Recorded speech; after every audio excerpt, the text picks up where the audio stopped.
Assalamualaikum warahmatullahi wabarakatuh. Alhamdulillahilladzi hadana lihadza wa ma kunna linahtadiya laula an hadana Allah. Asyhadu an la ilaha illallah wa asyhadu anna Muhammadar Rasulullah. Allahumma shalli ala sayyidina Muhammad wa ala alihi wa sahbihi ajma'in. Amma ba'du. Ayah bunda yang saya hormati dan ananda yang saya cintai, insyaallah di hari yang mulia ini, yaitu tanggal 10 Muharram, di mana hari ini adalah hari yang dilimpahkan pahala yang sangat besar bagi orang-orang yang beramal soleh, khususnya berpuasa sunnah. Kita akan memulai pelajaran kepesantrenan, yaitu pelajaran akidah, akhlak, fikih, dan adab. Adapun kitab yang akan kita pelajari adalah kitab Al-Mabadi'ul Fiqhiyah, yaitu kitab yang ringkas, mudah difahami, dan memang diperuntukkan bagi para pelajar dan mahasiswa sesuai dengan tingkatan akal dan umur mereka. Kitab ini ditulis oleh Ustadz Umar Abdul Jabbar, terdiri dari 4 juz, ala madhabil Imam Syafi'i, berada pada madhab Imam Syafi'i radhiyallahu anhu. Semoga Allah subhanahu wa ta'ala melimpahkan taufik, yaitu pertolongan, dan hidayah, yaitu petunjuk kepada kita, dan Allah membuat kita mudah dalam mempelajari, memahami, dan mengamalkannya. Insyaallah, mari kita mulai. Ayah bunda dan ananda sekalian, kitab ini dibuat dalam bentuk tanya jawab. Tanya atau pertanyaan ditandai dengan huruf sin, sedangkan jawaban ditandai dengan huruf jim. Bismillahirrahmanirrahim. Pertanyaan pertama, mal Islam? Apa itu Islam? Jawabannya adalah huwad dinul ladzi ba'asallahu bihi sayyidana Muhammadan sallallahu alaihi wasallam li hidayatin nasi wa sa'adatihim, yaitu agama yang dengannya Allah telah mengutus Nabi Muhammad sallallahu alaihi wasallam sebagai petunjuk bagi manusia dan jalan keselamatan, jalan kebahagiaan. Jika kalau ditanya apa itu Islam, Islam adalah agama yang dibawa oleh Nabi Muhammad sallallahu alaihi wasallam yang telah Allah pilihkan. Dalam kitab lain itu yang telah Allah pilihkan bagi Nabi Muhammad, juga nabi-nabi sebelumnya serta umat-umatnya, sebagai jalan petunjuk dan jalan keselamatan. Kenapa dikatakan nabi-nabi sebelumnya juga membawa Islam? Karena hakikatnya Allah tidak pernah menurunkan agama selain Islam. Allah berfirman dalam Al-Quran, walaqad ba'asna fi kulli ummatin rasulan an ya'budullaha wajtanibut taghut. Allah berfirman, dan kami telah mengutus di setiap umat, setiap generasi, dari zaman Nabi Adam sampai zaman Nabi Muhammad sallallahu alaihi wasallam, Allah utus rasul. Tujuannya apa? Agar mereka menyeru hanya menyembah Allah dan meninggalkan sesembahan-sesembahan selain Allah. Jadi Nabi Adam agamanya apa? Islam. Nabi Nuh agamanya apa? Islam. Nabi Ibrahim agamanya Islam. Semua Islam. Maka dalam ayat lain Allah berfirman, maka na Ibrahimu Yahudiyya wala Nasraniyya walakin kana hanifan muslima. Nabi Ibrahim itu bukan Yahudi, bukan Nasrani, tetapi Nabi Ibrahim itu adalah hanif, orang yang lurus, jujur, suci, bersih, senantiasa berbuat benar, dan seorang muslim. Jadi Nabi Ibrahim pun adalah muslim. Kemudian yang kedua, kam arkanul Islam? Ada berapa rukun Islam? Jawabannya adalah arkanul Islami khamsatun. Rukun Islam ada 5. Lihat adik-adik, rukun Islam ada 5. Al-awwalu syahadatu alla ilaha illallah wa anna muhammadar rasulullah. Yang pertama bersaksi bahwa tidak ada Tuhan yang patut disembah selain Allah, dan bersaksi bahwa Nabi Muhammad adalah utusan Allah. Jadi syahadat itu maknanya kalau yang lengkap adalah tidak ada Tuhan yang patut disembah. Annahu la ma'buda bihaqqin illallah. Tidak ada Tuhan yang patut disembah, karena manusia ini mengakui banyak Tuhan. Contoh, ya, banyak manusia mengakui banyak Tuhan. Contoh di Yunani ada kepercayaan politeisme, ya, bahwa banyak dewa, banyak Tuhan. Ada dewa Zeus, ada Hera, ada Poseidon, ada Hercules. Bapaknya nikah dengan Hera atau Zeus, punya anak dewa juga Tuhan namanya Hercules. Gitu. Ada dewa Ares, dewa perang, ada dewa laut, Poseidon, dan sebagainya. Ada agama lain, contoh agama Hindu, agama Buddha, seperti itu. Annahu la ma'buda bihaqqin illallah. Jadi syahadat itu adalah bersaksi bahwa tidak ada Tuhan yang patut disembah melainkan hanya Allah. Yang patut, ya, pengakuan manusia banyak, tapi yang patut itu hanya Allah. Dan bersaksi bahwa Nabi Muhammad adalah utusan Allah.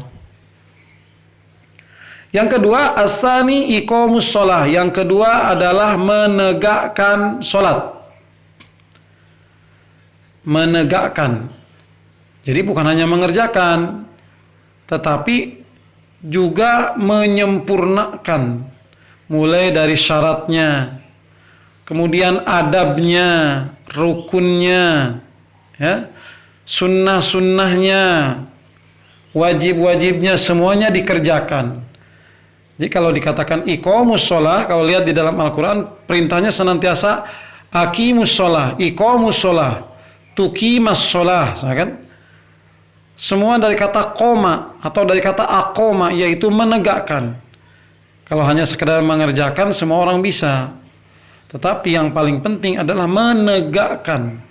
Disempurnakan sunnah-sunnah wudunya, disempurnakan sunnah-sunnah sholatnya, kemudian adabnya dikerjakan. Kalau pakai sholat, pakaiannya yang sopan, yang rapi, menutup aurat, pakaian terbaik, memakai minyak wangi, sikat gigi dulu. Itu adabnya. Kemudian yang ketiga, as-salisu ita'uz zakah. Yang ketiga adalah menunaikan zakat. Ada 2 zakat. Ini pertama ada zakat fitrah yang belum lama ini kita tunaikan, yaitu dari tanggal 1 Ramadan sampai tanggal 30 Ramadan. Yang kedua ada zakat mal, zakat harta. Bagi yang cukup syaratnya, pertama haul, genap 1 tahun. Kedua nisab, telah memenuhi ukuran. Ada kadar tertentu sehingga seseorang wajib mengeluarkan zakat. Kemudian yang keempat, ar-rabi'u shaumu Ramadan. Yang keempat, puasa di bulan Ramadan. Alhamdulillah ini pun belum lama kita menunaikannya.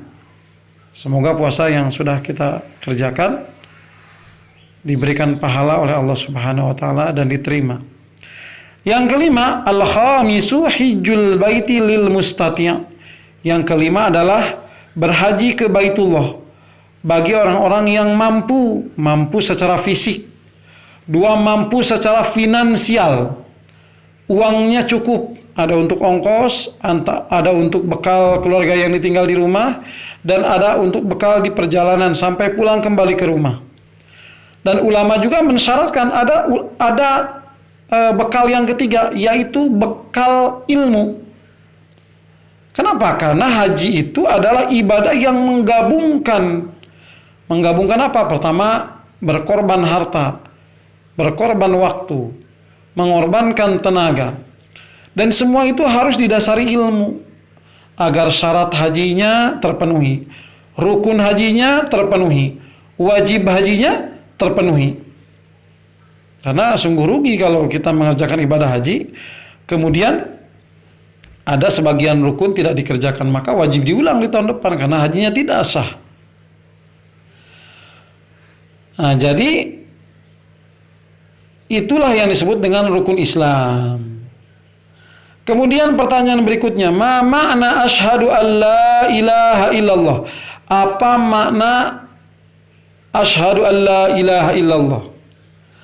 Maknahu a'taqidu annallaha wahidun la syarika lahu fi ibadatihi wala fi mulki. Maknanya adalah aku beriktikad. Biasa diserap dalam bahasa Indonesia itu itikad. Itu dari bahasa Arab, iktikad. Maksudnya apa? Menanamkan keyakinan di dalam hati, mengakuinya dengan lidah dan membuktikannya dengan perbuatan. Sesungguhnya Allah itu Maha Esa. Tidak dua, tidak tiga. Sering dibuat gambaran ke anak-anak, kepala rumah tangga ada satu, kepala desa di satu tempat ada satu, camat ada satu, bupati ada satu, gubernur dalam satu provinsi ada satu, presiden dalam satu negara ada satu. Kalau yang berkuasa di dunia atas sebuah wilayah saja tidak bisa dua, tiga, harus satu, apalagi yang berkuasa atas alam semesta. Maka mustahil Tuhan itu ada dua. Maka Allah itu Maha Esa. Sebagaimana Allah berfirman, Qul huwallahu ahad. Katakan bahwa Allah itu Esa. Esa itu tunggal dalam segala-galanya. Kemudian la syarikalah, Allah itu tidak mempunyai kawan, tidak mempunyai sekutu, tidak mempunyai kolega. Allah tidak perlu itu. Tidak perlu pembantu. Allah mengurus alam semesta, menciptakannya semuanya sendirian. Tidak ada yang membantunya. Berbeda dengan kita. Segala sesuatu itu ada campur tangan bantuan dari manusia lain. La syarika lahu fi ibadatihi. Allah itu tidak ada sekutu di dalam menyembahnya. Maksudnya, yang dimaksud dengan syahadat itu, ketika kita menyembah Allah, maka tidak ada tempat dan bagian bagi Tuhan selain Allah. Kita sholat hanya untuk Allah. Kita puasa hanya untuk Allah. Kita baca Quran hanya untuk Allah. Kenapa? Karena kalau ada niat selain untuk Allah, nanti jadilah riya. Wala fi mulkih, dan di dalam kerajaannya. Maksudnya, segala sesuatu yang ada di alam semesta itu tidak lain dan tidak bukan adalah milik Allah Subhanahu wa taala. Sebagaimana Allah berfirman, A'udzu billahi minasyaitonir rajim. Lillahi ma fis samawati wa ma fil ard. Milik Allah lah segala apa yang ada di langit dan di bumi. Atau dalam ayat lain, lahu ma fis samawati wa ma fil ard. Jadi semuanya adalah milik Allah. Jadi kalau kita punya rumah itu milik Allah hakikatnya, cuman diamanahkan kepada kita. Kita punya motor itu hakikatnya milik Allah, tetapi diamanahkan kepada kita. Bahkan nyawa kita, mata kita, telinga kita, hidung kita, jantung kita, seluruh anggota tubuh kita itu milik Allah. Pernah suatu saat ada seorang orang tua di Saudi Arabia, ini cerita nyata. Orang tua ini masuk rumah sakit karena penyakit asma. Setelah beberapa hari dia dibantu respirator ya, oksigen untuk membantu pernapasan yang memakai selang itu.